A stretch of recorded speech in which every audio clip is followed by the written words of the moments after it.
C'est l'heure maintenant de votre question de la semaine. Retour sur l'héritage d'Aimé Césaire en Afrique.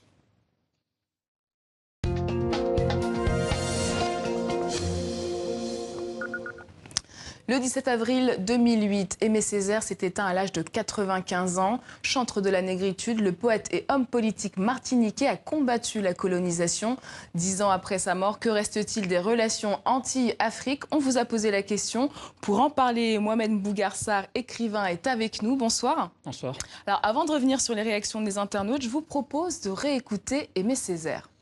Né en 1913, ce fils d'un inspecteur des impôts martiniquais fait ses études au lycée Louis-le-Grand à Paris, où il se lie d'amitié avec Léopold Sédar Senghor. En 1932, il crée la revue L'Étudiant Noir, première prise de conscience. En 1939, dans le cahier d'un retour au pays natal, apparaît le concept de négritude. Nous sommes d'origine africaine et je n'ai jamais accepté le piétinement de l'Afrique. En voyant ces images, quels souvenirs vous gardez d'Aimé Césaire?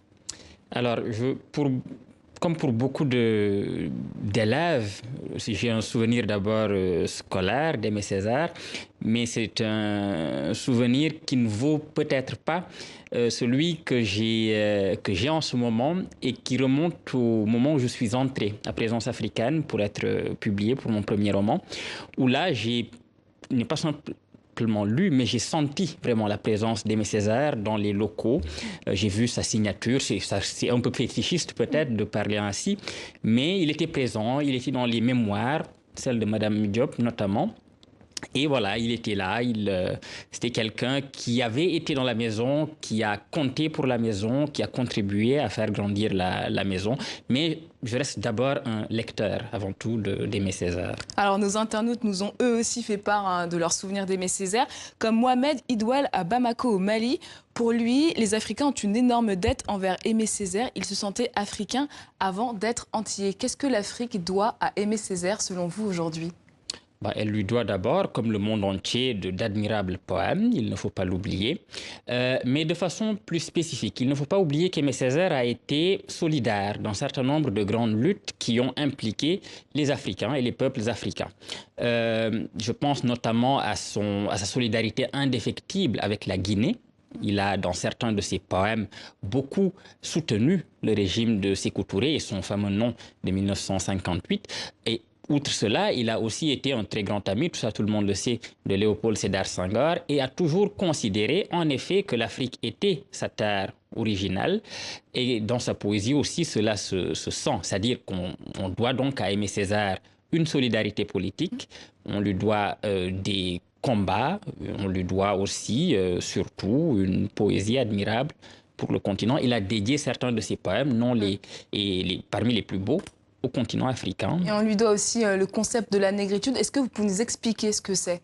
Alors, pour Aimé Césaire, la négritude, c'était la reconnaissance d'un certain nombre de valeurs qui étaient communes au monde noir, comme on le disait à l'époque, selon une rhétorique qui semble aujourd'hui peut-être un peu datée. C'était la reconnaissance d'une situation historique de préjudice qui avait été infligée par la colonisation notamment, mais aussi il y avait dans sa définition de la négritude une dimension de révolte. Il ne s'agissait pas simplement de reconnaître ou faire reconnaître que le continent africain et les mondes noirs de façon générale avaient subi des préjudices. Il s'agissait aussi de dire qu'il y avait une révolte qui était une révolte politique notamment qui devait être portée par les peuples africains pour se libérer de leurs chaînes. Alors, il y a un autre hommage de Soumaïla Baby de Gundam au Mali. Pour lui, Aimé Césaire était le trait d'union qui relie les Antilles à l'Afrique. Sa mort a signé la fin de cette belle histoire de lutte commune pour les indépendances. Est-ce que la mort d'Aimé Césaire n'a pas marqué la fin d'un idéal, d'un front commun entre Antillais et Africains ?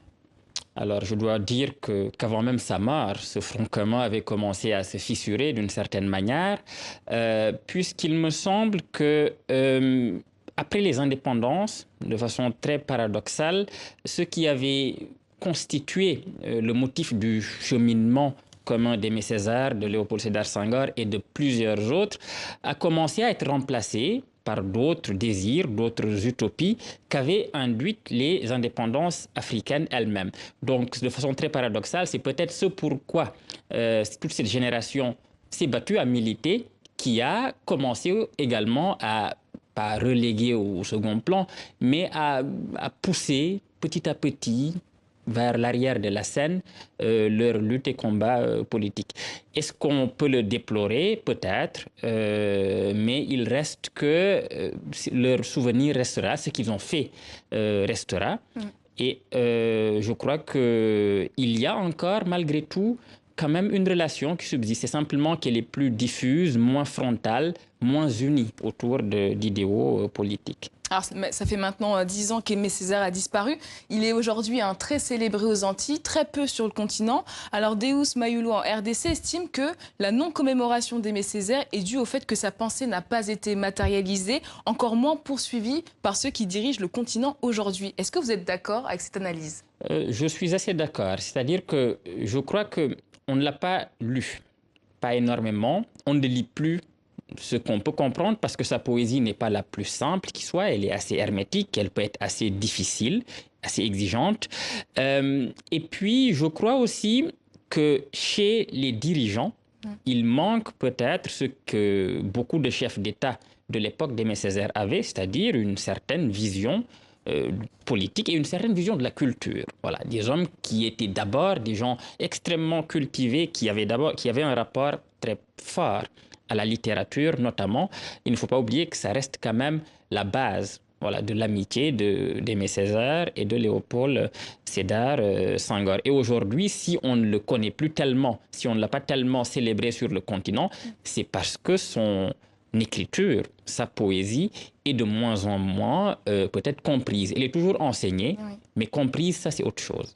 Alors certains sont critiques quand même à l'égard de l'action d'Aimé Césaire en Afrique. Pour Mansaré Keïta, Aimé Césaire n'a jamais été un modèle, encore moins Senghor, mais plutôt Sékou Touré. C'est lui qui a ouvert la voie aux indépendances. Comment expliquer que Césaire, qui était un fervent anticolonialiste, n'opte pas pour l'indépendance en tant que député de la Martinique, et pareil pour Senghor du côté du Sénégal? Alors, c'est très paradoxal que cet internaute oppose d'une certaine manière Césaire à Sékou Touré. Je disais tout à l'heure que Césaire avait beaucoup soutenu Sékou Touré et jusqu'à la toute fin, parfois même cela a pu causer un certain nombre de discussions avec Léopold Sédar Senghor qui était sur une ligne un peu plus modérée. Mais disons que Césaire était quand même occupé en Martinique par un certain nombre de questions très brûlantes qui étaient peut-être voisines, solidaires de celles qu'il y avait sur le continent, mais qui nécessitaient aussi toute son énergie. C'est-à-dire que tous les débats autour de la départementalisation de la Martinique lui ont beaucoup coûté physiquement, intellectuellement. À l'Assemblée nationale, il a été beaucoup chahuté, il a été exclu à une époque. Non, il n'a pas été exclu. Il a démissionné, avec fracas d'ailleurs, avec sa lettre à Maurice Torres du Parti communiste français. C'est-à-dire que lui-même, en tant qu'homme politique, était très occupé. Il a été très critiqué en Martinique, il est vrai, mais son action reste quand même encore très, très vivace. Et je crois que sur le continent africain, s'il n'a pas laissé de traces matérielles, c'est parce que non seulement il était il n'y a pas eu de devoir de mémoire. Mais il y avait aussi un soutien plus intellectuel, plus idéologique qu'autre chose. Et à cette époque-là, cela pesait de son véritable grand poids. Ouais. Et une dernière question pour finir. Vous, en tant que jeune Africain écrivain, qu'est-ce qu'il vous a apporté, Aimé Césaire ? Eh bien, au risque de me répéter, je dirais qu'il m'a d'abord procuré de très grandes joies littéraires. Il fait partie de mes références. Il fait partie de ces hommes dont je relis assez régulièrement l'œuvre et auquel je vais puiser quelque chose qui est de l'ordre, oui, de la puissance d'écriture, de la puissance poétique. Pour moi, c'est vraiment ça. Moi, je retiens surtout le Césaire poète, mais il est vrai qu'il est difficile de le dissocier du Césaire politique. Merci beaucoup Mbougar Sarr. Je rappelle la sortie de votre livre de Purs Hommes aux éditions Philippe Ray et Jim San. Merci beaucoup Mbougar Sarr d'être venu sur notre plateau. Merci beaucoup.